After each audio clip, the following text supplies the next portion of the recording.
Subhanallah, istimewa daripada saya, daripada Raudhia, produk terbaru adalah Saffron Infusion. Saffron, apa yang terlintas pada fikiran kita? Kalau saya membayangkan sejenis bahan ataupun herba termahal di dunia. Memang benar, bahkan ia lebih mahal daripada emas.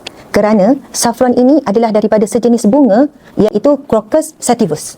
Bunga Crocus sativus ini, untuk setiap kuntung, dia hanya menghasilkan 3 helaian saffron. Yang kita nampak saffron yang warna merah tu, untuk satu kuntung bunga, hanya 3 urat saja yang dikeluarkan.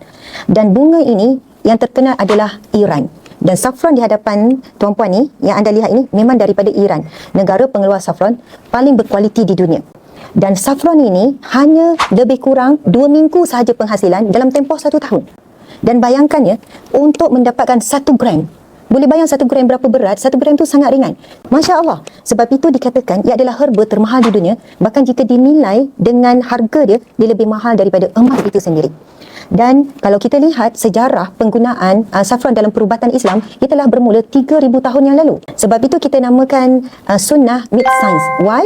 Sebab apa? Apabila sunnah yang diamalkan oleh Nabi ataupun para sahabat Nabi bertemu dengan kajian-kajian sains, lebih daripada 60 kajian yang diiktiraf telah membuktikan bahawa saffron adalah herba termahal dan paling banyak khasiat kepada kesihatan tubuh badan. Dan terbukti dari sudut sains bahawa menggunakan saffron ataupun kita konsum saffron setiap hari dalam tempoh yang lama tidak akan membahayakan tubuh badan kita. Subhanallah. Maka dengan itu, saya mengeluarkan bersama Raudhia Saffron Infusion Plus, istimewa untuk anda semua.